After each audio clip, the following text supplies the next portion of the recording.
वित्त मंत्री निर्मला सीतारमण द्वारा 1 फरवरी 2026 को पेश किए गए केंद्रीय बजट 2026-27 के अनुसार सरकार की कमाई, प्राप्तियां और खर्च व्यय का पूरा ब्यौरा नीचे दिया गया है। इसे आसान भाषा में रुपया कहां से आता है और रुपया कहां जाता है के माध्यम से समझा जा सकता है। 1. रुपया कहां से आता है? सरकार की कमाई। सरकार अपनी कमाई के लिए टैक्स और उधारी पर निर्भर करती है। 1 रुपया की कमाई का ब्रेकडाउन इस प्रकार है।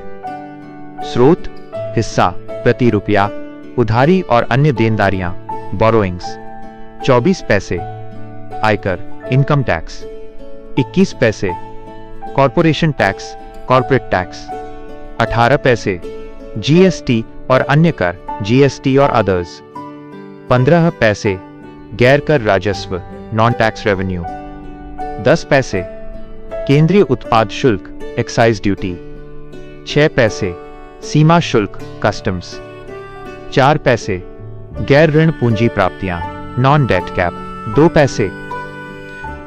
2. रुपया कहां जाता है? सरकार का खर्च। सरकार अपनी कमाई का सबसे बड़ा हिस्सा राज्यों को देने और पुराने कर्जों का ब्याज चुकाने में खर्च करती है। खर्च का मद हिस्सा प्रति रुपया, करों और शुल्कों में राज्यों का हिस्सा 22 पैसे, ब्याज भुगतान इंटरेस्ट पेमेंट्स 20 पैसे, केंद्रीय क्षेत्र की योजनाएं सेक्टर स्कीम्स 17 पैसे, रक्षा डिफेंस 11 पैसे, केंद्र प्रायोजित योजनाएं स्पॉन्सर्ड स्कीम्स 8 पैसे, वित्त आयोग और अन्य हस्तांतरण 7 पैसे, सब्सिडी सब्सिडीज 6 पैसे, पेंशन पेंशन्स 2 पैसे, अन्य खर्च 7 पैसे।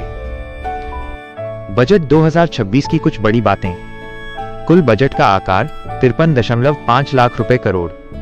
इंफ्रास्ट्रक्चर पर जोर। सरकार ने बुनियादी ढांचे, सड़क, रेलवे आदि के लिए 12.2 लाख रुपए करोड़ का आवंटन किया है। राजकोषीय घाटा फिस्कल डेफिसिट, इसे जीडीपी के 4.3% पर रखने का लक्ष्य रखा गया है।